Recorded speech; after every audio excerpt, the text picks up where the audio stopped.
it's an easy fix. There's products that exist that can save soldiers' lives. And they're like, yeah, we like it, but... Welcome to Uncensored Tactical, where our goal is to talk about training, tactics, and more without being limited by red tape or a sterile, bureaucratic environment, so that we can bring you value and insight in a way that other organizations just plain can't. Okay, we're live, and I'm super pumped for this one. We got the gentleman from Art and War podcast on. So I don't have any housekeeping up front. We're going to do all of it in the back end. So the only thing we're going to do up front for housekeeping is where to contact us. You can send me an email at pat@utac.io. And gentlemen, if you want to start with your contact and then just tell everybody who you are, then we'll just get grooving. Ethan, you first. Oh, me? Oh, god damn it. Hey guys, I'm Illustration Nathan, I guess. I'm one half of the Seaburn art page. I've got a... Yeah, that's... Oh my god. Now, why do you put me on the spot, Mitch? You know I'm terrible at this. The improvisational tone of our podcast does not really lend itself to being asked questions. Nathan, go grab a White Claw, and we'll let Mitch do his introduction, then you can try again. I'm Mitch. I'm the original owner of the Seaburn art page. Also one half of the owners now. We brought on Nathan. He's a Canadian. He does all the illustrations, and I'm excited to be on. Waiting for him to get his White Claw. Sweet. Guys, it's 2:50 p.m. in the afternoon on a Saturday. I'm out of White Claws, or I'd probably actually just get one anyway. But hi, I'm Illustration Nathan again. One half of the Seaburn art page, the slightly less original and the slightly more drunk one. Yeah, you can find us there. Super cool. Well, I asked you guys to come on to this specific episode, which is about gear and how your choices for how you purchase, select, and deploy with your gear, how those choices change and evolve with experience. And I know both of you guys have a little bit of experience, so we can talk a little bit about that and maybe highlight some choices that you have made with your gear selection. And then hopefully we will get way off track at the end of the episode. I would love that. And this started because this morning I was listening to Modern Outdoor Survival, which is the greatest outdoor survival podcast in the world. And Richard Prideaux and Amy were talking about Nalgene's versus Camelbacks and some other water carrying systems. And I said, oh shit. One of the first things I was issued when I was operational was a big, dumb Camelback and a stupid carrier that didn't fit well. And you couldn't fit it on your gear. And it always sloshed around. And I was like, I remember that my solution was, why the fuck do I need to carry a Camelback when we have access to fucking hundreds of thousands of water bottles within arm's reach? So I stopped carrying that, and I just drank a bottle of water before deployment, got in the small boat, hit our vessel that we wanted to interdict, got on board the vessel, did a sweep, and then radioed in for bottles of water. So I solved that problem with my kit based on experience, and I just wanted to highlight some other kit selection options with you guys. So here we are. I think I've had a water bottle experience very similar to that, except ours was always Camelbacks, and if you don't have a Camelback and a canteen on you, no other water source that you have on your person is sufficient. So you had to have that. And I remember thinking, why am I carrying so much extra water when we're going out for maybe a quick 30-minute, raid on a house where we have, we have trans, we have, all these things in line, we have supply routes, and yet it was carry all this extra weight, slow yourself down. And if you just carry a water bottle in your pocket or, however you want to carry your water, well, you're wrong. And one of the earliest memories I have of kind of that shock of reality was in basic training for me. I remember being super excited seeing the 240 Bravo machine guns. I was like, I want that. I want all of it. I want to carry all of it. I want to shoot it. I want it. And I want it assigned to me. So I all but begged to be deemed the 240 gunner for the platoon in basic training. Handed it to me. I was so excited for about 10 seconds, and I had to carry it upstairs. And I was like, "Oh, I fucked up."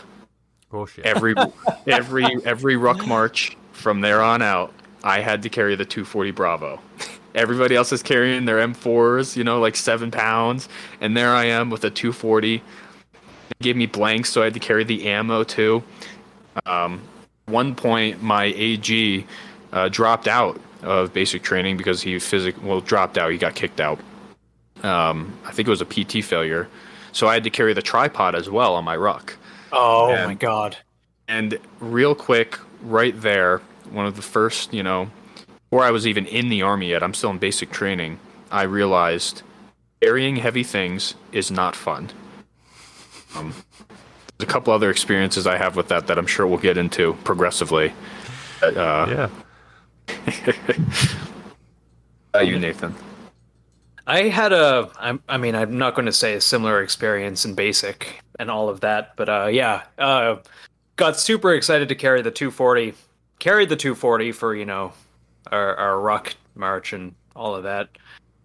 Terrible experience. Managed to pawn it off onto someone else through, whatever dick sucking and basically begging and conniving my way out of being the 240 gunner after a couple months of that garbage, and got a 40 mil instead, and that wasn't a ton better. But there's an old adage that everyone who's listening to this has probably heard, which is ounces become pounds, and that's absolutely true. That extra 5 pounds, that extra 10 pounds, that extra 15 pounds, it sucks, especially in sustainment rucks, especially going upstairs, doing anything. It all slows you down. It's not great. It really is an economics problem. And once I started really, because no one, even if you have an economics class in high school, you don't really learn about economics. So once I finally started understanding it, fucking changed my world. I mean, you're right. Inches and ounces are fucking crazy valuable real estate, especially if you're talking about on your person, and especially if you're a small person and you're wearing a small or medium plate carrier, and they go, hey, you have to wear all these same tools that all the fucking fat guys have to wear, and they can just throw it on their belt. They can put fucking 20 items on their belt, and they can have plenty of room left over. And for dudes with 31-inch waists, good luck. So, and that was me in basic. I had unique, 29-inch waists, fucking 145 pounds. I was a little guy, a little Asian kid, and carrying this 240 Bravo and 2 boxes of ammo, and plus my full fighting order for a C7, basically an M16A2. And if I remember correctly, I also had to carry an M16 as on top of the 240. I'm just this little guy. Like, I'm a lot bigger now, but holy shit, the sound of that even now sounds really harrowing. I've told this story before, but I'll tell the short version. My very first operation, I wore almost every single piece of gear that was issued to me. I had my fucking Kevlar helmet, my balaclava, my fucking goggles on my helmet. I had my Peltors. I had, with my mic on it, connected to my radio and my emergency beacon. And I said short version, right? I already fucked up. Sorry. So I had all my shit on, and we hit a boarding, and we're boarding this suspected drug vessel. And a guy that's smaller than me, and I'm a small dude. I'm thin, but I'm tall. A guy that was smaller than me was trying to go from the outside back, like the aft deck of the boat, into the pilot house to talk to the captain. And he tries to walk through the doorway on the boat. And he goes, hey, Pat, can you give me a push here? I can't make it through this doorway. And I'm like, his gear, like front and back, was preventing him from squishing himself into the cabin to get in to talk to the captain. And I thought, holy shit. I thought, what are you going to do if the fucking ship starts sinking? Like, what are you going to do if there's a fire? What are you going to do if I'm out back on the aft deck and I need help and you have to come run and save me? Or like, what if I have to run and save you? Like, what the fuck? So it took me all of 10 minutes on my first operation to go from a maximalist for my gear to a minimalist. It was like a fucking light switch. We were just talking about this before we started recording, but very similar experiences. I think a lot of people share it. When you first start doing this stuff, you see molly webbing, and you're like, I want all the things. I have an inch left. What can I put on that? Yeah. I have all the things. I have all the space, and I want to carry all the things because I don't know what I'm going to need. And then you start doing stuff, and you realize I'm slow, I'm bulky, I get caught on things.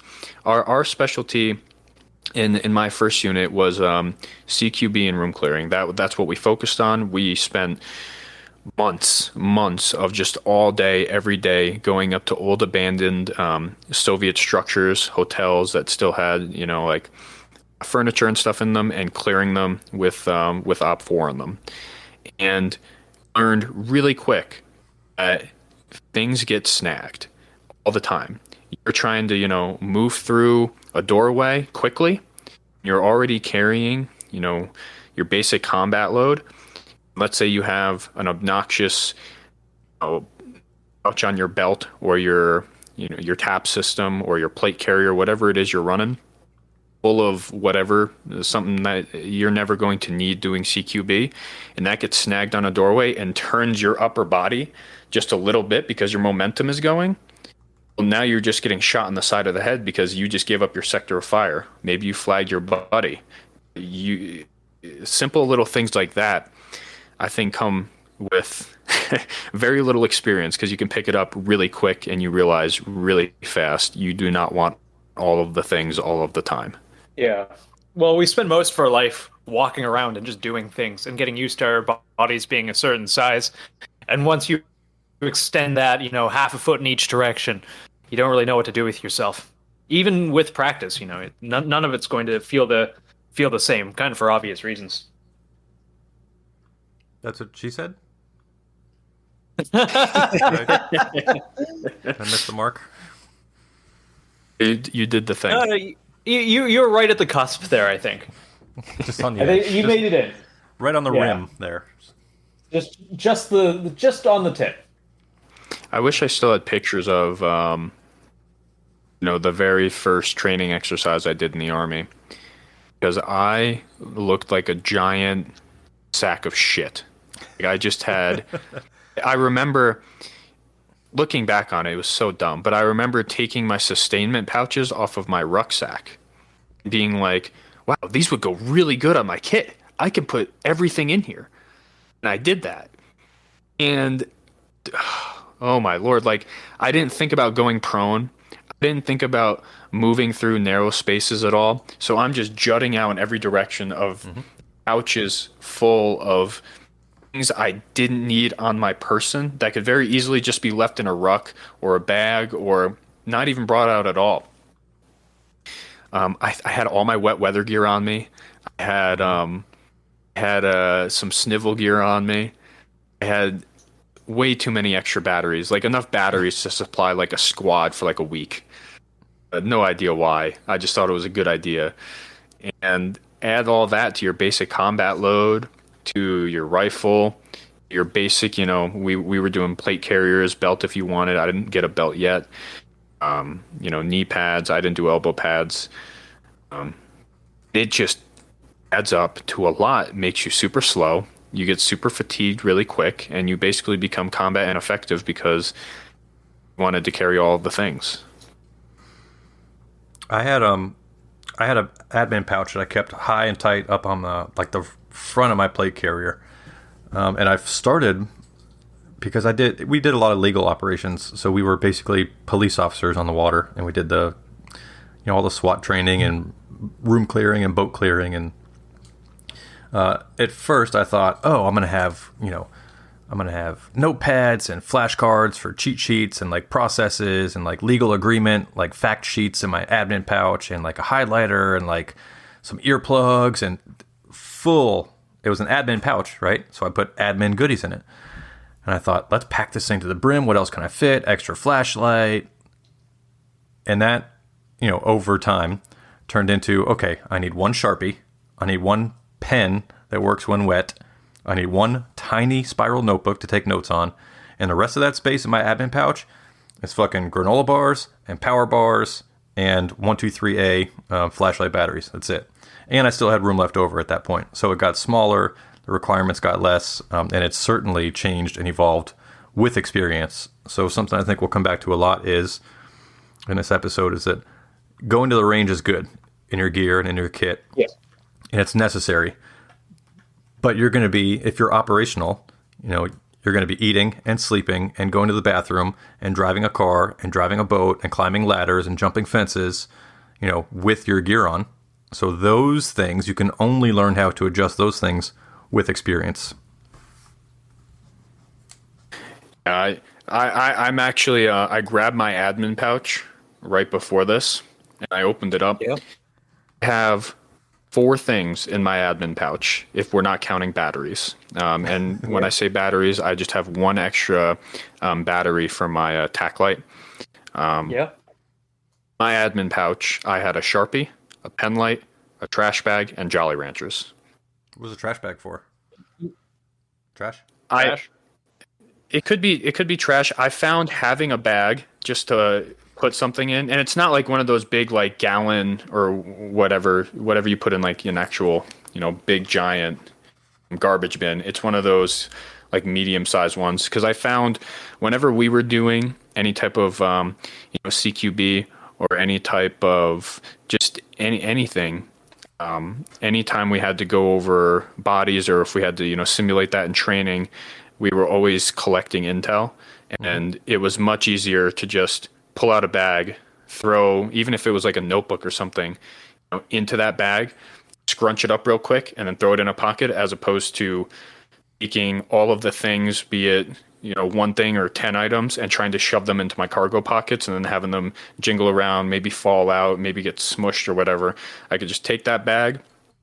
It's kind of, very loosely protected in there, water protected at least, throw it into a pocket or a bag, and I'm good to go. That's why I carry a trash bag. Jolly Ranchers is probably the most important thing in that admin pouch. You mentioned that. Jolly Ranchers and gummy bears. Yeah. If you're a medic, having a little bit of candy, or even if you're not a medic, I think everybody that's doing something needs to carry something with a little bit of sugar in there. It can bring up morale tremendously, and it also has, if let's say somebody is dehydrated or can't really move, or is shot or wounded, pop Jolly Rancher in their mouth, gets the saliva going, kind of lifts that spirit a little bit, tastes good.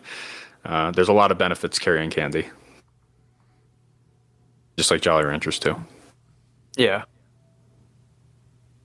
What was one for me that you just reminded me of? Oh, you talked about storing items, picking up items and storing them. So Yeah. I had a friend of mine that was in a Marine Corps SWAT team. So he did clearances of buildings that had nuclear components in them. And they were very active. They trained a lot. They were fucking really, really, really good shooters. They didn't have a choice. It wasn't like your standard big army unit where you can kind of be good at shooting. Like, they were really sharp. So I started learning from him and trying to copy him in ways that I could when I was a really young cat. And they kept their dump pouches, everyone in his unit. Like, they kept an open dump pouch, like, connected to the very bottom front of their plate carrier. And they were at the range a lot. They were doing CQC a lot. When they were clearing buildings, they were taking people's like key card badges off of their uniforms and stuffing them in their dump patch to get access. They were doing things like collecting intel. At the range, they were always picking up and dropping mags into their dump pouch, and it was really convenient when it's like right in front of your junk. And so I did that, and I got to the range, and everyone was like, "What are you doing? That's going to swing all over the place." And I'm like, "Hey, you don't know anything. My friend does stuff too, and he keeps his there, and it works for him." Right? I'm so super cool, right? Yeah. I learned at the range, it's awesome when they go, all right, well, each person should have 10 mags on the ground that we just ran for this shoot. So go collect 10 mags per person and bring them back to the line and load them up. And everyone was like doing this jumblefuck game with like bags in their arms, like carrying them like a baby, or like mags falling down out of their hands. And I'm like, oh, I got this cool dump pouch. Check me out. But when we're not at the range, it was fucking useless. It got in the way. It did have heavy stuff in it, and it would swing, and it would hit me in the junk. And I thought, this sucks. So I switched from, trying to copy and mimic someone else who had some experience, and I altered that to fit me for my experience, which now has turned out to, I still have it. Blue Force Gear makes a really small, like 2-inch by 2-inch fabric stretchy pouch, and they have that parachute material that bundles up into it. It's got a little pull tab.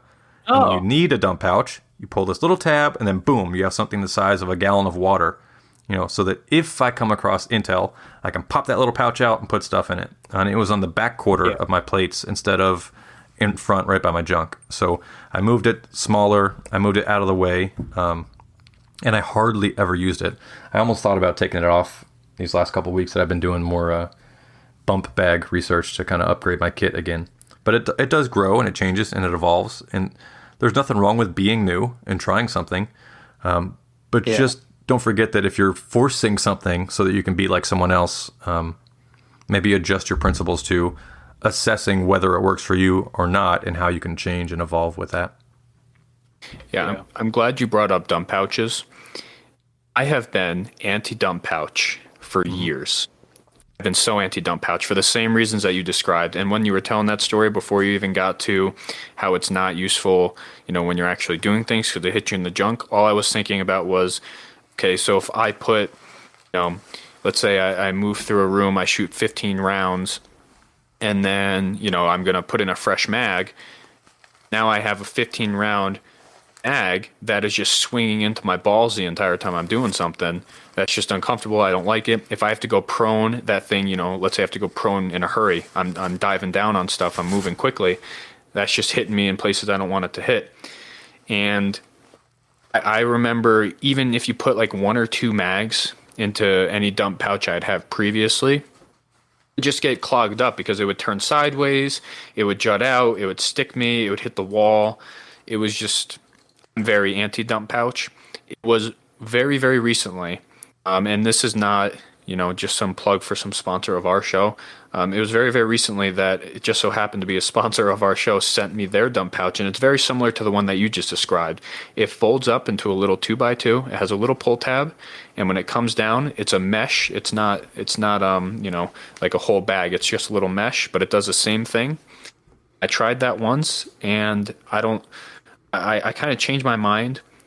Placement matters.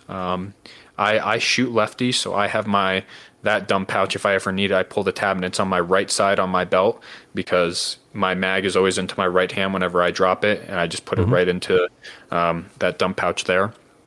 But even then, like you were saying, sometimes I debate taking it off because very rarely do I use a dump pouch. Yeah, and very rare. While it's small, sure, it still does take up a little bit of space, and I'm a very big fan of minimalist as much as you can, depending on the operation, and even something as small and as light as a little mesh folded up 2x2 dump pouch, like we were talking earlier, ounces lead to pounds. I do think situation and mission dictates kit. Yes, and that too. That's something that's kind of overlooked. A lot of people will have one setup and they're like, this one setup is going to be good for everything. And you can definitely have like a hybrid that kind of works and can be applied to every scenario. But I like to get more specialized with it. If I am doing a CQB, my kit setup is going to be vastly different than if I'm just doing range ops or if I'm doing like clearing of open terrain. It's going to be very different each time. And I like the ability to customize that and make it or adjust it to the situation. Fabulous quote. Yeah, if you're on a rapid response team, if you are, quote, having your bags packed at the door, being ready 24/7, you probably need a kit that covers most of your problems. And you probably shouldn't go, oh, if it's this type of operation, I'll change it and I'll add. Like, you need your kit to be one thing, locked up, ready to go. As soon as that siren goes off, you pick your shit up and you go. Yes. Barring that, if you're on base and you're within 2 or 3 or 4 perimeter walls and you're not in enemy territory and you're going to get a phone call that says, hey, you should come on in because there's an operation. If that's the case, you should be going, what's the operation? Okay, let me grab some things I think I need and let me adjust my kit and then I'll be there. So those are 2 very different things that I think a lot of times when people argue, they don't understand that both can be right. So yes, you need a kit that when the bell goes off, you run with it. No, if you are planning to be on an operation, you should be altering your kit to fit that operation as best as you can plan for. I don't know about your two's experiences with this, but that is one of the most important overlooked aspects of any type of pre-mission planning that I have seen in the military.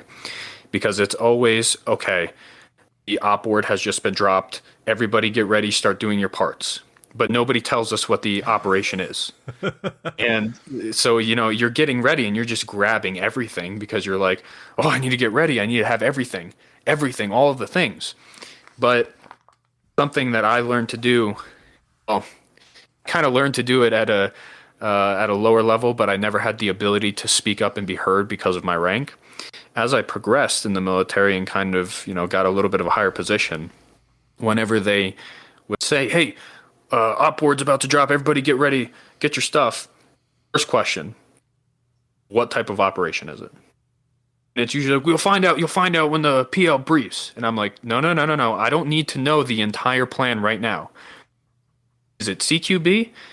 Is it clearing a bunker? Is it, are we raiding a house? Like, I just need the basic 2 sentences max. What are we doing? And it forces people to kind of slow down a little bit, because everybody gets all jittery whenever, something comes down. It's like, oh, we got to go do this, and anxiety starts picking up. Got to slow down. There's a mission. What are we doing? Really quick. 1 to 2 sentences. And then I can relay that to my guys. Hey, this is what we're doing. Plan and prepare now. Get ready for this. This is the general thing we're doing. And that allows you to be a more efficient, more well-prepared unit or squad or team, whatever it is you have, as opposed to, hey, get ready for this op board. You don't know what you're doing, so just be ready. Well, there's a lot of things that you could be ready for. Yeah. I got one for you. Similar. Go ahead. Oh, sorry, Nathan. So for no, it's totally okay. I was 2008-ish. I was doing counter drugs. So we would be. I haven't talked about this in a long time. So for maybe some new listeners, I was on a counter drug unit. We were anywhere from 6 to 8 men on a CQC team, and we were stationed from the Coast Guard. We were stationed on U.S. Navy frigates in the Caribbean and in the Pacific. So we would help the Navy search for drugs, and when the Navy boat found, when we and the Navy together were like, okay, we want to board that boat. We were like, okay, we have an operation now. Let's go.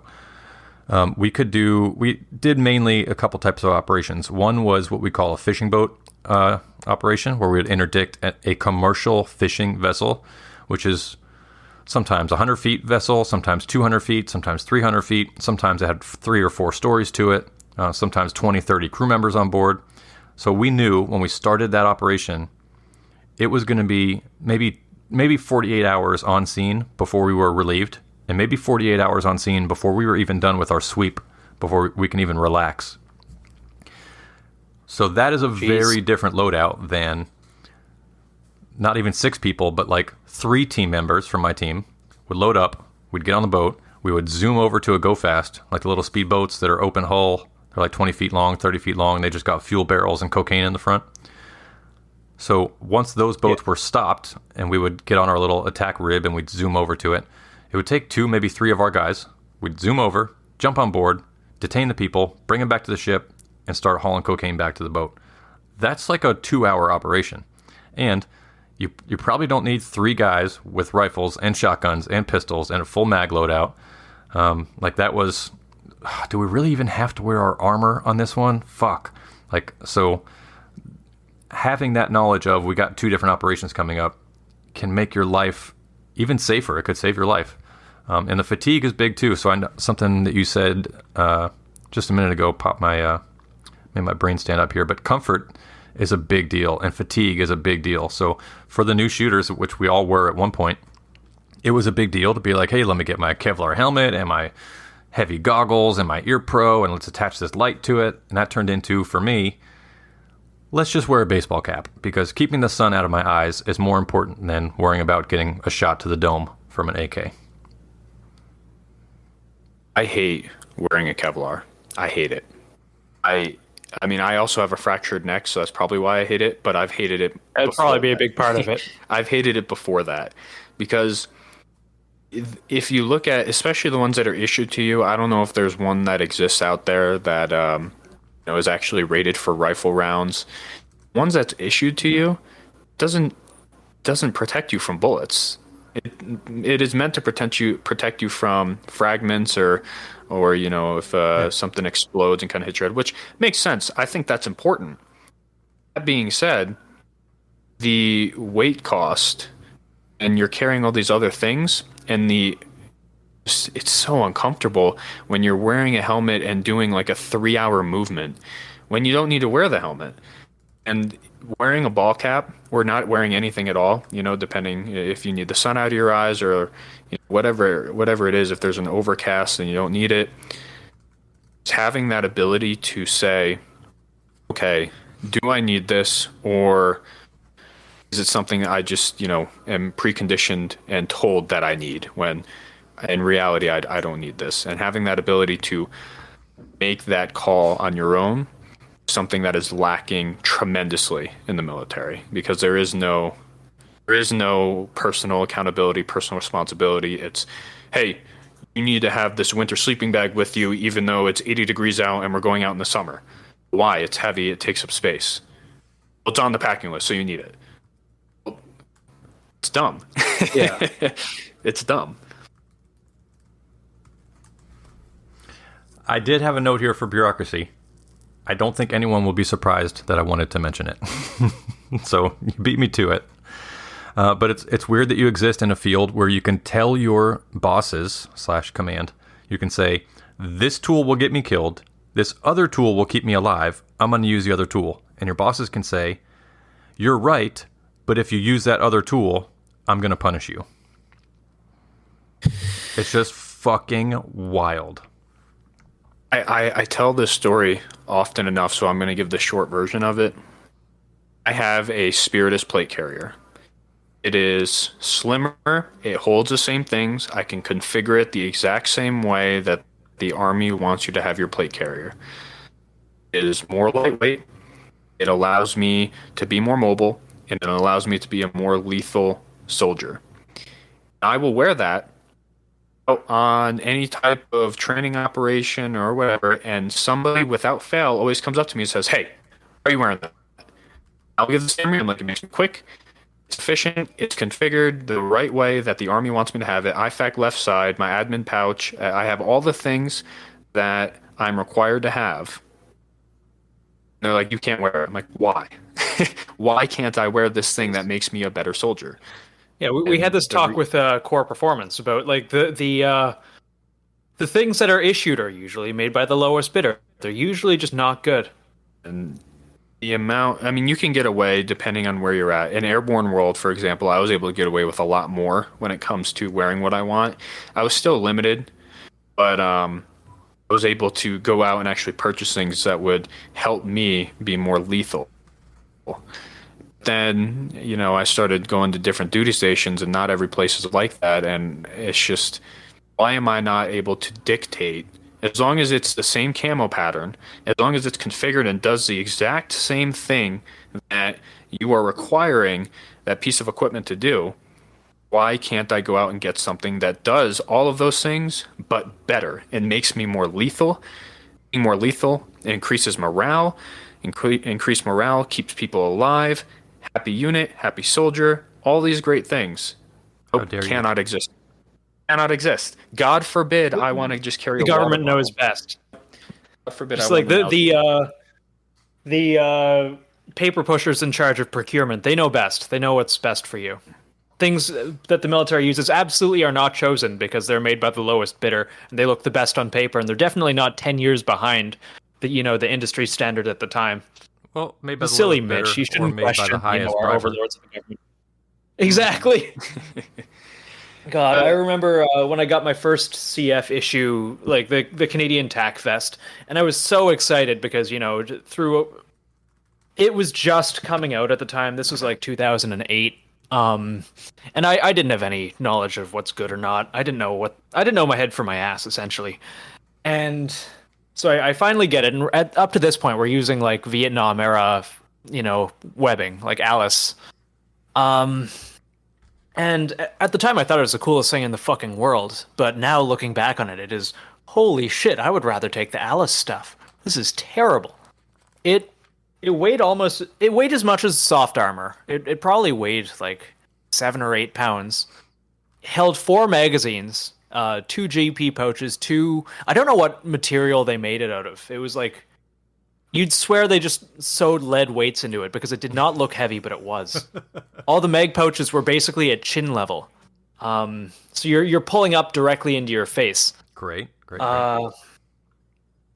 It zipped up in the center, and the zipper would fairly quickly, get jammed or gummed up or something else. And, people pretty quickly twigged on to the fact that this thing's a piece of shit. This thing's fucking garbage. And, they started buying plate carriers or, Molly vests or upgrading it. And they got the same thing. You shouldn't be wearing that. What our full combat load was, depending on the op, between 5 and 10 megs. And, usually 10 megs. And this thing carried 4. And we didn't have any other way to carry stuff. So all the rest would just go into like GP or our backpacks. It was designed, but we have a law here. I think it was a Harper era law where all the gear that were issued, I believe, has to be made in Canada by Canadian companies. So we just get like a bunch of bureaucrat, which I imagine it's no matter where you go, you're going to find similar. It's bureaucrats and, liberal arts students are designing your gear for you, and they don't know what to make or look for, and they don't know the things like it should be light, it should carry more magazines, it should be all right for maybe magazine pouches should sit a little lower, and so you're not pulling mags into your face, things like that. And we don't get any of that. I think they're finally updating it now, over a decade later. But that sounds really speedy. Yeah, it's surprisingly speedy, but that's how bad it went over. If you think about the first thing that I was issued was fucking, Alice gear. Pat, I don't know. You got me angry and frustrated thinking about the bureaucracy. Good. Nothing makes me happier. We had the CEO of Core Performance on, and he was telling us about when he was trying. He took a military contract, and they liked the product. They were like, "Hey, this product's great. It's going to prevent heat casualties. It's going to do all these things. We just need to create what was in it, like a fulfillment order." And they're the ones who hired them, I believe, to create the product to begin with. They saw the research, and the DoD's like, all right, this is fantastic. You do this. If it does what you say it does, we'll order it. At least that's how I interpret it. So they did that. They presented it. DoD loved it. They're like, this is going to be great. Going to prevent heat casualties. It's going to be awesome. You need to create the fulfillment order. And they were like, okay, cool. So like, a month, 2 months, like how long are we talking for this fulfillment order? What did they say, Nathan? I think between 5 and 10 years. I think it was like 5 to. It was somewhere between 5 and 10. To get that product that they like, that they contracted them out to do, that they saw, they approved, they saw the research technology. This is gonna be great.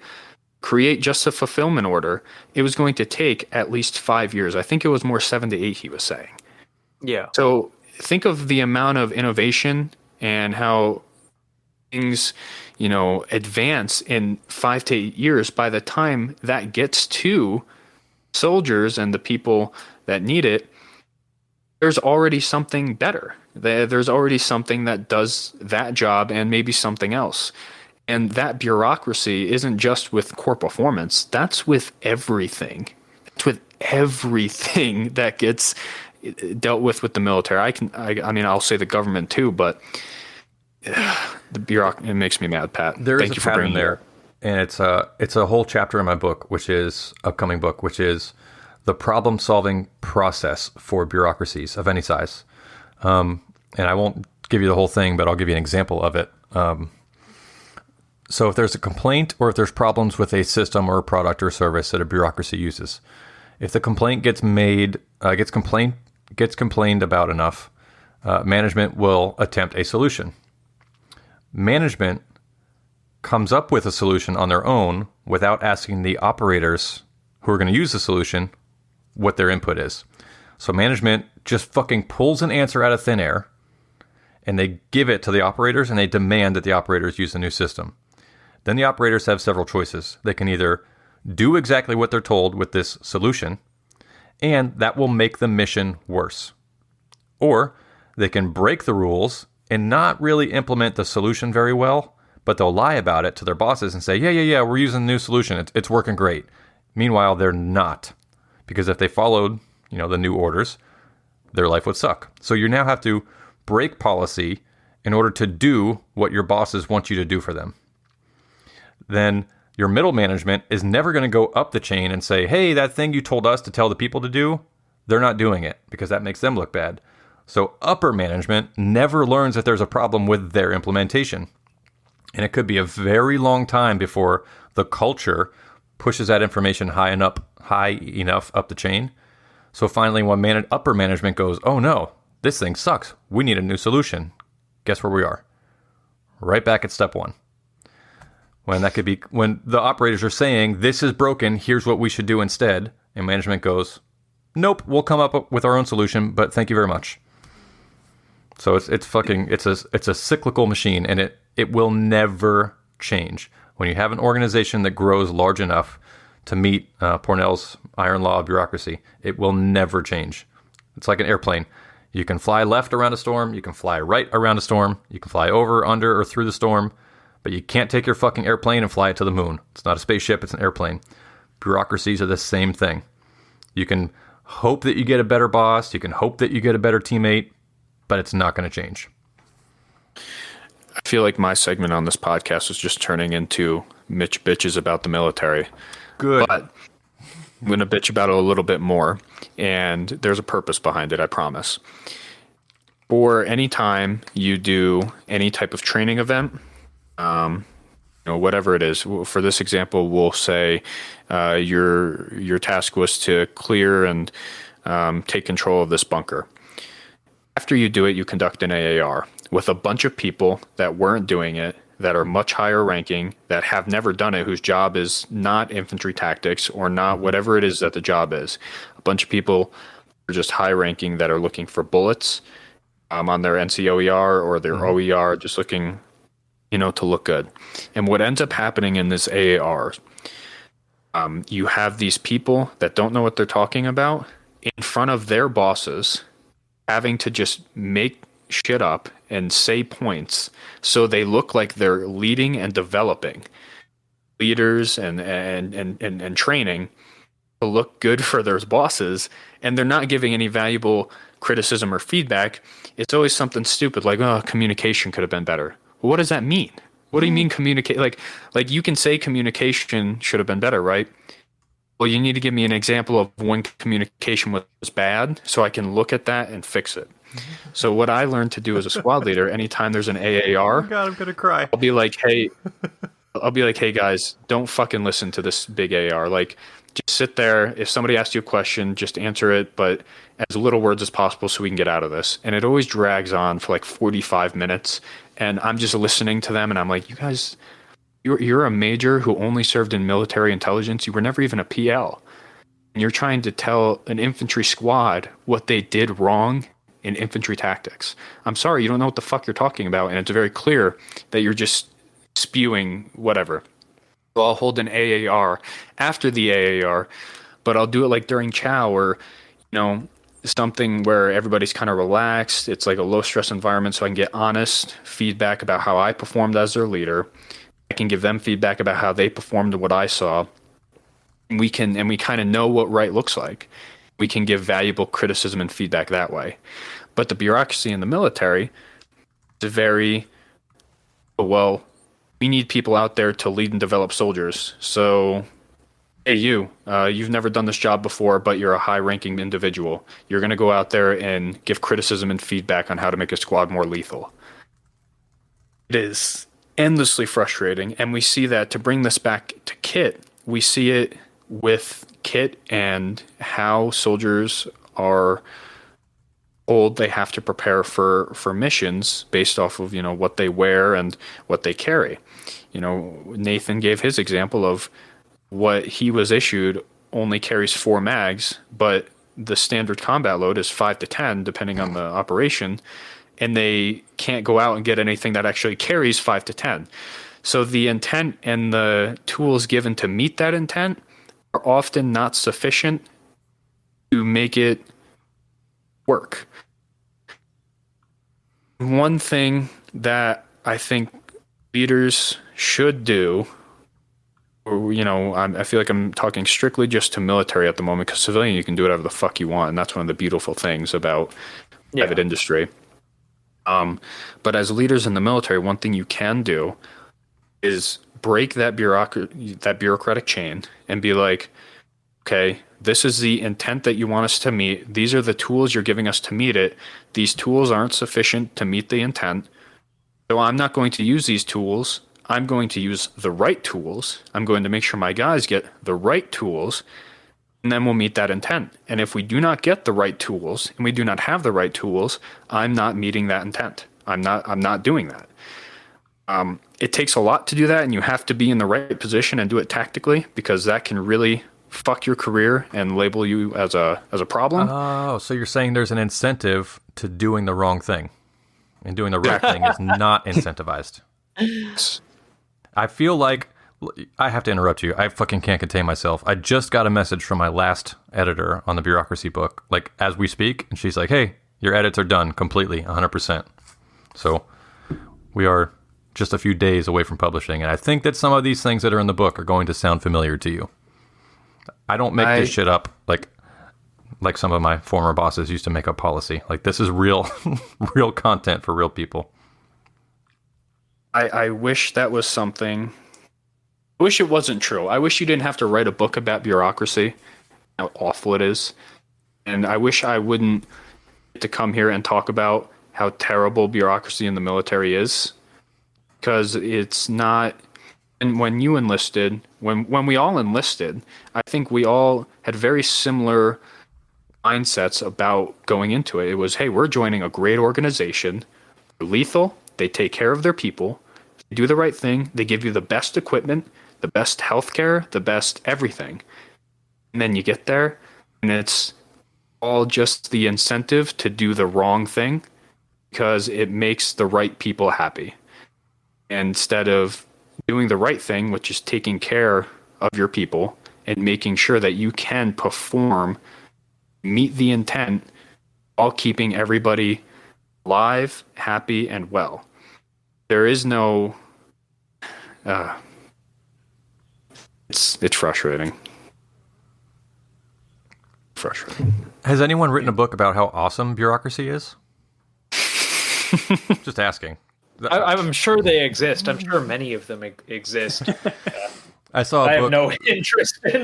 So I intentionally did not read anyone else's works that were similar to what I wanted to write, but I looked for titles just to see, just the punchline or the headline for what some people had written before, and one of them was something like "The American Government, why it's a bureaucracy and what we can do to improve it." And I thought, you're full of shit. My entire thesis is you can't improve it. And that's really my opening introduction chapter, which is if you put the fucking same ingredients for cake in a blender and throw that shit in the oven and bake it, you're going to get cake that comes out. So I don't know why on earth people think, oh, if I use a different type of egg in my cake mixture, it won't give me a food coma when I eat it. No, it's a fucking cake, bro. So bureaucracy is a system of incentives that is very strictly laid out. So the end user, the employee, and the upper management both have different incentives to follow, and it always results in the same fucking problem, which is you get further and further away from the mission every day. Huh. Take that. I can't wait to read your book. Yeah, likewise. Well, it's going to be a short book. The next step is formatting, so putting it into the production systems that the printer will use. So I'm going to try and keep it right around 69 pages or so. Perfect. Perfect. I got a question. If you had to compare the best setup for your military, when you were in the military, your best setup of kit and what you had, compared to what you have now in your private life, how would those compare? I like this. Oh, God. So the best setup that I had, I would have to start by saying the missions are different, and that's okay. So at least knowing that'll give us a good start. Because those missions are different, I now have a different gear setup. And of course, budget is a problem. New technology is a problem/solution. So what I have now is basically a bump bag, which I've talked about a lot of times before. Something goes bump in the night. I have my kit right here on the counter at upper neck level, so I don't even have to pick it up off of anything. I just slide it on my chest, flip one Velcro slap closed. I got 3 rifle mags. I got a flashlight on my upper armor. I have a couple very small, very light, very compact entry tools on my kit. I have a little medical pouch on there. And then I just have my pistol on a quick ratchet belt that's connected to my pants. So that is I'm out on the farm. We're rural. It's like a fucking quarter mile from the front door to the front driveway gate on our property. So it makes sense for me to have that and to walk out the front door and go, I'm on my way to the front to see who the fuck is at the driveway. My kit is light. It's minimalist. I'm flexible. I can run with it. I can sprint with it. I can roll around on the ground with it. It's not going to bog me down. It makes perfect sense. I wish I had a little bit better budget to make a few small changes, but I wouldn't change much. In the military, I'm going to be honest. I wanted to tell this story a little earlier, but I'm going to be honest. The worst fucking part about my kit setup in the military, even when I had a good armor system and I wore my baseball cap and I took the useless junk off and left it back, when we did operations, I took useless shit and left it back on base. The worst problem about my gear back then was my under layer. So I just wanted to wear fucking pants and a t-shirt and throw my carrier on top and my gun belt on. But that was prohibited. So we had to wear these stupid fucking pilot flight suits. Guess what, motherfucker? I wasn't a pilot. So we had belt loops that were up around like my belly button, and there were only 4 little belt loops, and they were useless. And if you hooked anything over a pound to it, like it would fall off. So we had people weaving an inner belt into their pilot flight suit belt loops, which does you no good. And then they put an overbelt on top of that. And then they had to use carriers like to attach the 2 belts together, and they were always like falling to one side. So honestly, if I could have chosen the outfit, like the clothing that I wear in the military, which I did against policy and sometimes got in trouble for, sometimes not. Honestly, that was my biggest complaint. The underlayer, I will say the underlayer that I got issued versus what I got issued initially versus what I got issued for deployment were very, very different.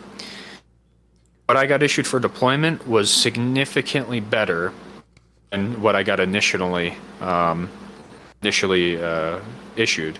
We got cries, and it was great. We're all Gucci'd out in cry. That being said, compared to what I have now, kept the cry pants. I still have the cry pants. I actually learned this from you. Nathan makes fun of me for it, but something goes bump in the night. I have my boots set up with my pants rolled down and my belt attached to my pants. So all I got to do is step out of bed, and now I'm in boots, I'm in pants, I pull it up, I have a belt, I got my Glock attached to my belt, and an AR is nearby if I needed it, within arm's reach. But besides the cry pants, everything else that they issued as an underlayer, uncomfortable, heavy for no reason. I don't know why. The military does a good job of taking like shirts and tops, or blouses as they call them, and making them heavy somehow. I don't know how. I don't know how they do it, but they manage to do it. It's heavier than like if I were to just put a hoodie on. And it was a real pleasure when on my last deployment we were attached to some super high-speed ODA guys. We showed up for the first mission with them.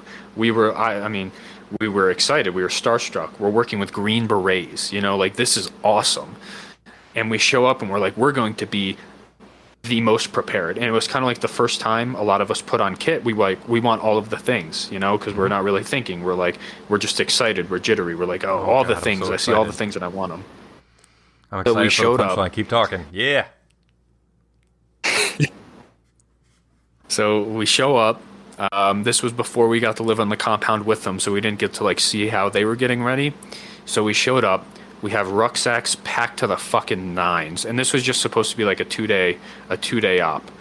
Packed to the fucking nines with extra shit that we may or may not need, with our cries on, combat shirts. It was a little bit cold, so some of us had some snivel gear on, bags, everything. Show up, they're loading up onto little fucking buggies, SUVs, and we had one Mat V. They're in jeans, and just looking like little random beanies. This one dude had a neon orange Under Armour sweatshirt. and a fucking his just plate carrier over it, and he's carrying like a suppressed M4, and I'm like, I'm looking at this, and I'm looking at my guys that I just got ready, and I'm like, what the fuck? Like, you're telling me I can wear my hoodie? Because we brought civilian clothes, comfortable clothes. You're telling me I can just wear this shit and go out there? And they looked at us, they're like, where the fuck are you guys going? And one of them made a joke, it's like Fallujah or something, and I'm like, well, I didn't know that we could just do this shit. and going out after that, some of us, it was like a fucking bumblefuck, whatever we were wearing, and Big Army would definitely be like, what the fuck is going on here? But as you go up, you kind of eliminate a little bit of bureaucracy. Not all of it. It's always going to exist.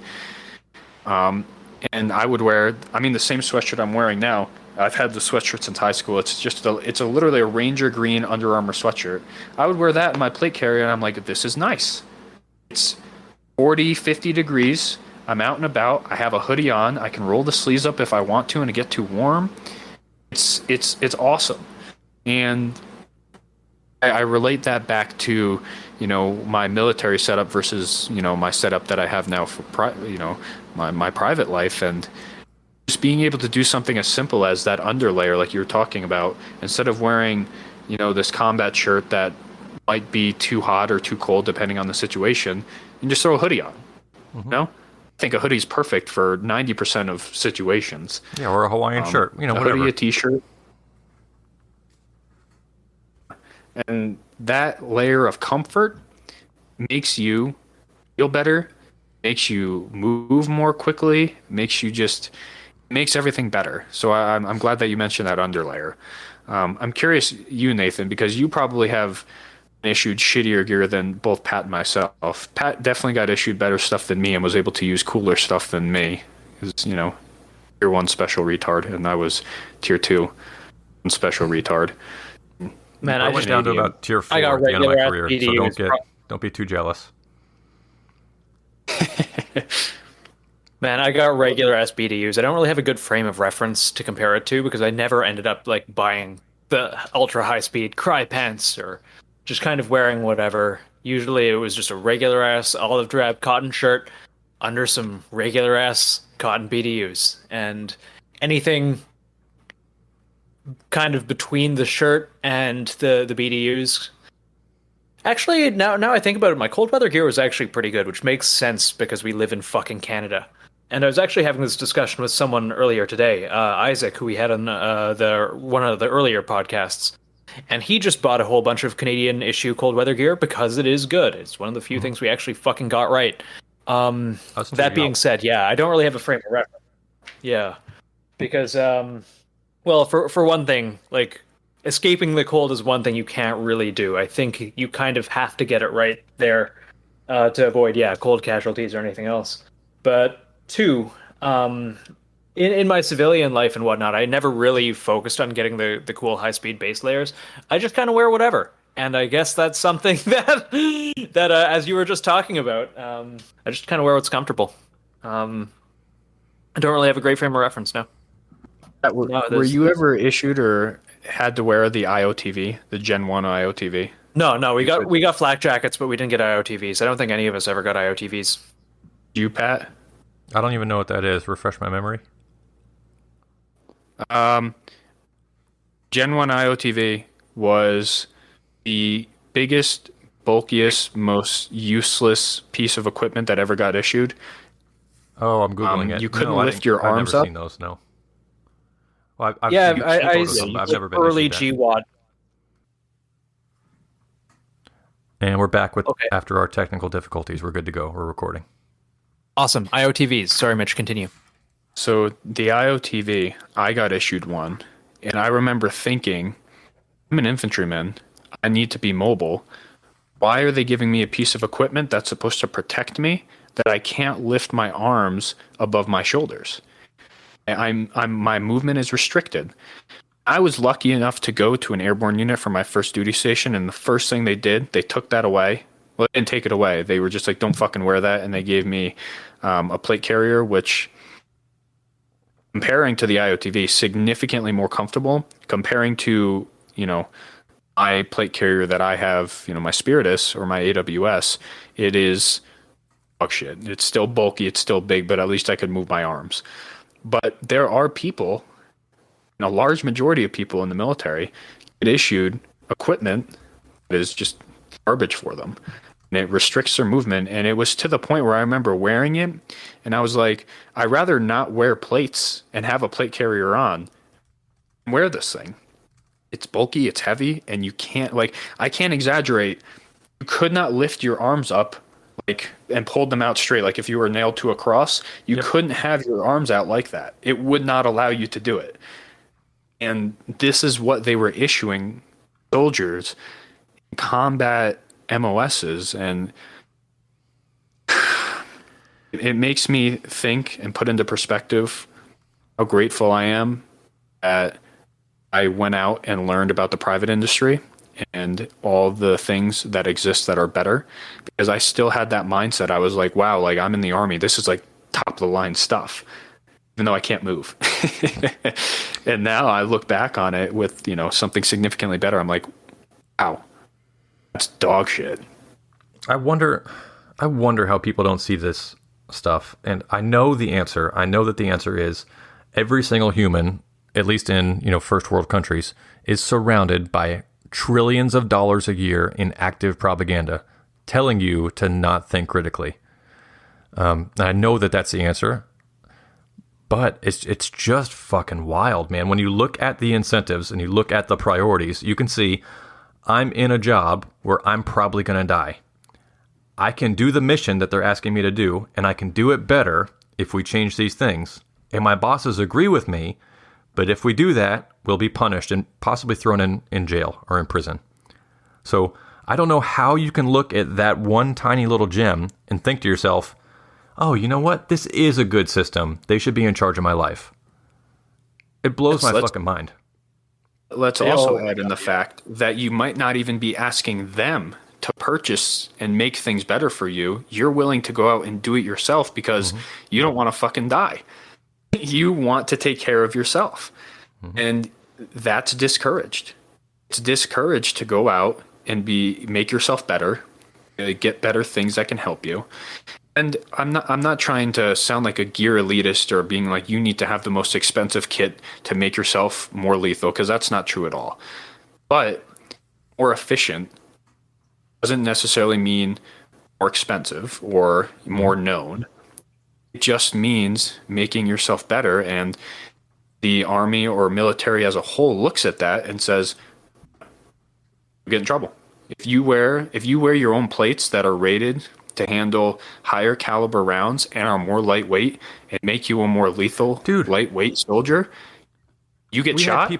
We had people literally fucking die in the Coast Guard in training because they had plates on and gear and guns and magazines and rounds, and they fell into the fucking water and they drowned to death and they died. Oh, my fucking when that happened, I went to a gun show shortly after, and I said, I went to a little booth, and they said, these are level 4 standalone plates, and they're in this little Tupperware tub right now on our table in front of you, and they're floating on the water because they fucking float. And I went to my boss, holy shit, why don't we buy 600 of these and give them to everybody in the unit? And they said, no, we'd rather you die. It is astonishing. We talked about core performance earlier. With the product that they created that the DoD liked was the ice plate. It doesn't add any weight to the soldier. It takes the same exact thing that they already have. It regulates body temperature, keeps you cool, prevents heat casualties. Heat casualties, at least in the Army, are a huge problem. People get brain damage. You know, I was a heat casualty myself. Yeah, same here. And it's an easy fix. There's products that exist that can save soldiers' lives. And they're like, yeah, we like it, but it's going to be like 5 to 7 years. Or like in your example with floating level 4 standalone plates, yeah, this will work, but no. Why? Why not? You're telling me we don't have the money? Well, we're 33 trillion fucking dollars in debt, so we don't have the money. But you're telling me that the military doesn't still get their money anyway and their budget anyway and doesn't waste their money on useless things? Remember the combat skateboard? Were you around for that? Combat skateboard? What? Yeah. No, You ever hear this? I've never heard of that. Marine Corps made combat skateboards. They prototyped it. I don't remember how much money I was reading about it. They spent millions of dollars developing a combat skateboard. And then, bear in mind, this was, I think, early 2000s when we were in the Middle East. And there's sand, rocks, and they flew them out and were giving them out. And Marines looked at them and were like, "How the fuck are we going to use this? We're going to roll around, the desert skateboards." And like something as simple, you could have went up to any soldier anywhere that's ever been to the Middle East and said, "Hey, do you guys think a combat skateboard is a good idea?" All of them, 100% of them are going to say, "Oh, you're fucking stupid." Bro, you could have done that via email. The easiest thing, but Click instead... here. Yes or no? Should we spend several billion producing this product for you, or no? Click one button. And then It's meantime... not about your safety. It's not about the mission. Meantime, Pat finds floating level 4 plates in the fucking Coast Guard where they are surrounded by water. Soldiers have drowned because kit is heavy. Can't do it. Do it, Pat. Yeah, well, they care about you. Don't forget, they care. Look, when you sign up to be an officer in the military and you go to special officer school, they teach you to care about your people. You will go to bed every night with your head on your pillow and you will weep tears of sorrow in hopes that you have done everything you can for your men on this day. Right? I can bitch all day, all day about how awful and how poorly managed military and government is in general. I got one last official note on my bullet points, and then we can get even more off track if you like. Are either of you guys familiar with the term best practices? Best practices. No, go ahead. It's also it's like an innovation concept, or we've done it at our higher level debriefs with our upper command. When I was on the drug teams, we were actually very autonomous, and our very low ranking team members performed in duties that were very high level. So we were briefing, O4s and O5s, just, talking like first name basis, like, hey, this is how this event went. This is how much money it cost. This is our results. These are our best practices. So it's things that you learn from deployment, and it's touted as something that can help your command make decisions for future operators by adjusting policy, right? So that's the claim, is that best practices are, these are the things we did. This worked for us. We should consider spreading this to other people. I worked in the healthcare field a little bit too, privately. It was really common, right? Once a year, every year, there'd be a huge email and a data dump on, here's some hospitals across the nation, and here are our approved best practices that we've discovered. So do you understand? That's the concept, which on its face sounds really good. Here's what everyone in the industry is doing. Here's what we should do moving forward. It's the best option we have for policy. Except at its core, it's completely fucking false. You can't, it's mathematically false. It's like -1 does not equal +1. Like, they're different things. So you cannot have best practices and have policy. Because if you have policy, it prevents you from innovating. Unless the policy is do whatever the fuck you want and let us know how it goes. So you can't have policy and reprimand and punishment and also say, well, these things that are new that we did worked really well, because you can't do new things if you're restricted by policy. So that's my rant. I was going to do a bunch of little text blocks in the Bureaucracy book. Like, if you think, bureaucracy is the definition of not being allowed to go on vacation because your boss can't approve your request from vacation. Like, he has to sign it in person. He can't just tell you over the phone. I was going to do a bunch of little blocks of those on each chapter, but some of these, none of them made it in. I just wanted the book to get out and published, but that's one of them, where you cannot have best practices and innovation if you also have policy. Sound like fun little cartoons. Sorry, boss. I'm innovating, so I'm not going to be following policy today. Oh, okay, cool. Let me know how it goes. This is not a real conversation. So I have one final story, and I want to bring it up because it's important, I think. As we were talking about it earlier, how you wanted to do an episode about special forces and the private sector and all that stuff. So we had is a I don't want to put him on the spot. I doubt he'll listen, but there's a very well known throughout the entire army special forces sergeant major, and he was leading an op against ISIS-K in Afghanistan, and we were attached to it. While he was briefing it, he put out a packing list, and he was like, "We need to carry sandbags." And his reasoning was to make fortified positions in the desert where there was microterrain and mountains. So nobody really questioned it because this guy's an absolute legend. Like a legend amongst special forces, a legend of a Green Beret, sergeant major in the Green Beret, like the highest ranking enlisted Green Beret or just person in general that you can achieve in the Army. Absolute legend. I had a soldier named Henry from Tennessee, a very simple soldier, but a very good one. Very simple, though. Didn't understand the implications and weight of being in that same room doing this operation. Nobody's going to dare speak out or say anything against the sergeant major, the Green Beret. Did. Right after the sandbag part, asked if there are any questions. Nobody's going to ask questions because nobody dare ask. Even the other Green Berets don't ask questions. Anyway, he says that's we're a trap. Don't do it. If anyone ever tells you that, it's a trap. Oh, he said we're carrying sandbags. All right, we're carrying sandbags. He gave a reason why. That's why we're doing it.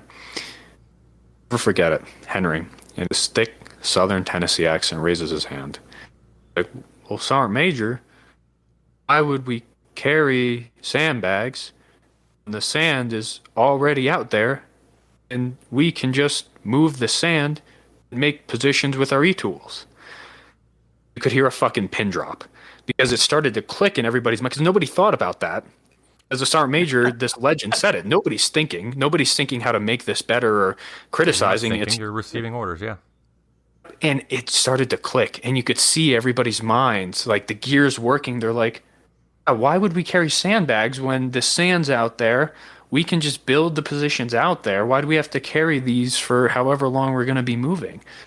And I swear, he was my soldier too, and I just turned and looked at him, and I wanted to be disappointed. I wanted to be like, dude, just shut the fuck up. It was turning in my head too because I hadn't thought of it, and I'm like, holy shit. Little saw gunner, simple soldier from Tennessee, Henry, just brought up a point to this absolute legend of a Green Beret, Sergeant Major, during his mission brief to us. He just brought up a point that and then people started to question other things. People started to bring up because they're like, oh, well, how can we make this whole thing better? And now everybody else's hand starts to go up. They want to have something to say because they started to think. That mission, they never directly said this. That mission was supposed to be this huge operation against ISIS-K. Never ended up going through. I think it was because people started to think and question and be like, well, this doesn't make sense. Why would we do it this way when we can do it this way?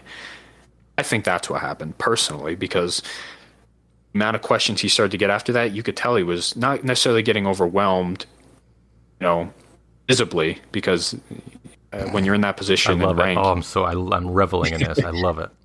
Yeah, when you're in that position and rank, you don't make it that far by showing visible discomfort.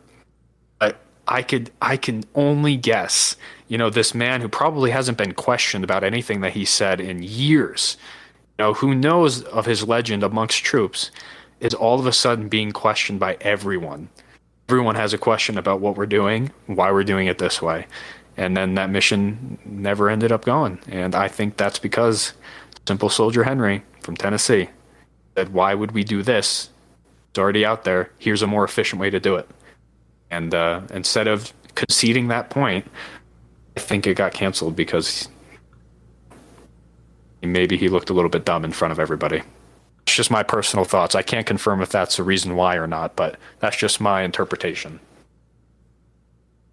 Even at that high level, even at that special forces level, that tier 1 level or whatever level, that unknown level of people that are even above that still exists, that bureaucracy exists, that incompetency exists, and we're not used to being told by somebody who's actually going to be there and doing it better way to do something.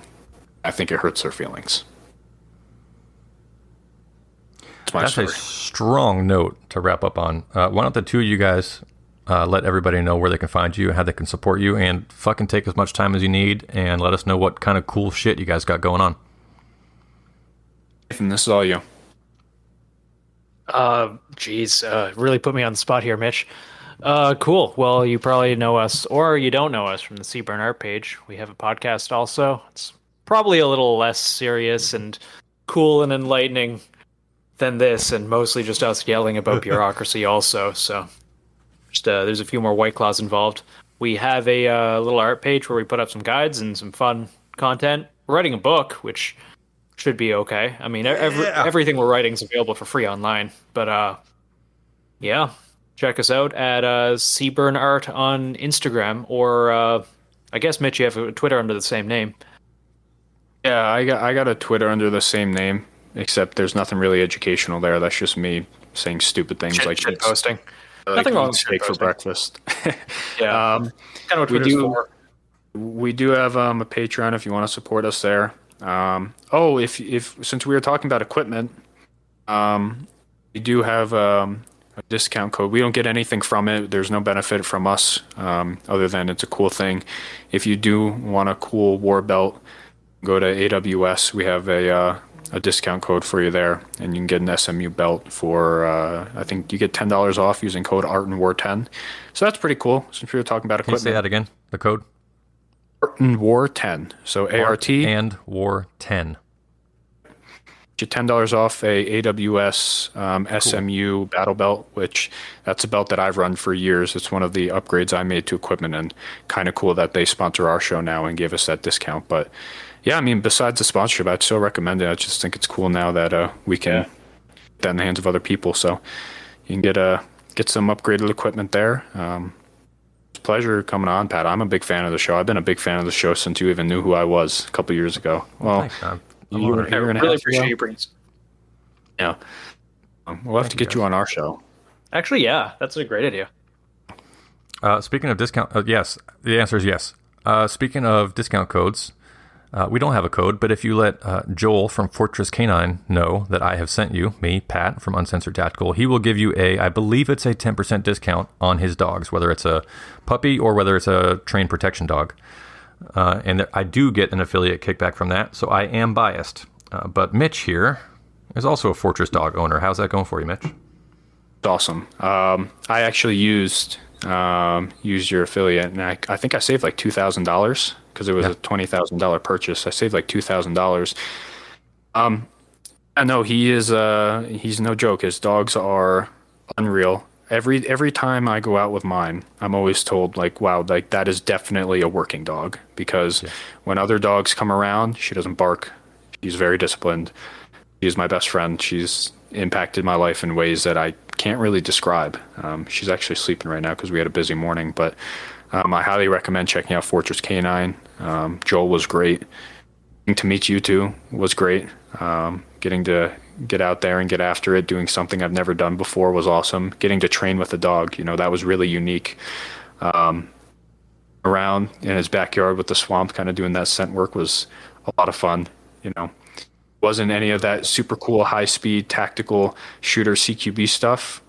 It was super cool in a completely different realm, and it was my first experience to it. I hope to get more of it, and you should definitely check out Fortress Canine if you're looking for a protection dog, or even just a really well-disciplined, well-bred, just a dog in general. If you go with one of the puppies, which I think you did, and now you're training yours yourself, right? Well, yeah, I knew I would be interning under Joel, so I went with the basic puppy, and I am now a trainer under Joel. So basically saved about $18,000, but it turned into it was very costly as far as effort, but I saved the money on the front end. So now I train dogs in the Houston, Texas area. I also do Zoom client training for dog training. And cool note, let's close it up on this, and then we'll go into the after show, which is more private. I am starting a dog podcast. Did I tell you? No, you didn't. That's amazing. We're gonna do just dog. I'm trying to separate the dog training from the uncensored tactical stuff. I think it's there's a community out there that really want solid dogs that probably don't want to hear me bitch and complain about all the other bullshit on this show. All right, let's wrap it up, guys. Thanks so much for coming. You can email me, pat@utac.io, and you can find my friends here at the Seaburn art page on Instagram. Peace out.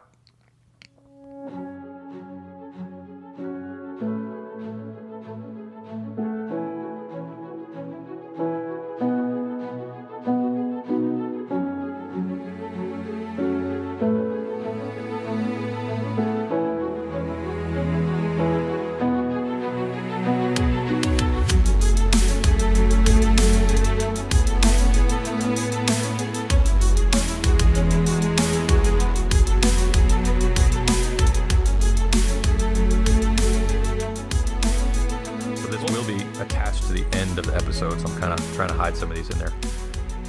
I need a new when I record video with Arrow, or whether I do like lockpicking stuff, it all has to be like under 5 minutes, because once I throw it into my editor on my laptop, the files become so large with all the editing components that my computer almost crashes. So whenever we download the when we download each track, I think because we usually have 3 or 4 people, I think it's just like almost a gigabyte. Yeah, it gets crazy. I'm constantly hitting the about this Mac button and being like, okay, so how much do I have left? How much space? And no one wants to delete porn off their computer, right? That's like the last option. No, it's always not. Never the. I'm always weighing how much should I keep, how much should I throw away. Yeah, we have our own editor that kind of downloads everything and does it ourselves, but we did have problems. I thought you were going to say you have your own porn. Yeah, that's what I thought you were going to say. I have my own hard drive of porn. Yeah, now you got a gigabyte SD card. You're going to fill that up pretty quick. Did you guys, when you guys were on deployment, did you guys ever pass thumb drives around with porn on them? All the time. Oh my God. All the fucking time. The Terps and the locals would try and buy it from us because porn's banned over there. I was leaving Bahrain. We were flying out of Bahrain back to the U.S. and I had this was back in 2009, maybe 2010, and I had DVD discs of fucking porn that you'd buy at a sex shop, and it was in the last 2 pages of my DVD binders. And some dumb army motherfucker who probably gets paid 3 or 4 times what I was making at the time just sits in an office and he checks your luggage before you fly back to the U.S. And he's an American. And he's in the military. Oh. And he's going through, and he sees my DVD binders, and he goes, "Oh, what's that?" And I go, "Movies for deployment?" And he goes, "Page 1, movies. Page 2, movies. Page 37, movies. Page 38, what is this?" I'm like, "What do you think it is?" It says, "Super hot MILFs for you to fuck" on the front. What do you think it is? It's porn. And he goes, "You can't have that here." And I'm like, "Oh, good, because we're flying back to the U.S., so just let us go and it won't be here anymore." And he's like, "I have to take that." And I'm like, "What? Are you fucking paraphernalia?" Yeah. Well, it's a good thing our freedoms were overseas and we were there fighting for them. So now we're home and everything's better. Yeah, everything's better now, I think. Yeah. You're home -1 super hot MILFs. I got Pornhub unbanned from our pace. It was Camp Ederly. Ow.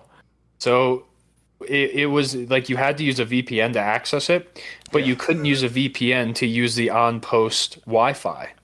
So you were paying for this Wi-Fi and you try to load up Pornhub and it would be like, "This website has been blocked by DOD, blah, blah, blah, blah, blah." And you're like, well, this is fucking stupid. So, and I remember all my guys were like, "This is dumb." Yeah, just go to X-Hamster instead, I guess. Yeah. The battalion commander and it was, I forget what his name was, but he was the general overseeing the army in Afghanistan, came and did a town hall with all the NCOs. He was like, "Yeah, so how can we make quality of life better over here?" And I raised my hand. I'm like, "Unblock Pornhub." Nice. And the BC looked at me. He's like, Pornhub's blocked, and the general was like, yeah, we have to block it because the Afghan government and all these other things. And the BC kind of like gave me a look. He was like, I didn't even know that was a fucking thing. Like, I got you. I was in. Oh, I'm sorry. Go ahead. Just a couple days later, I tried a little Pornhub and it worked. And I was sitting there and I'm like, I fucking did this. Fucking Yes. victory, yeah. I was so That's fucking incredible. warm. Bureaucracy is a good thing.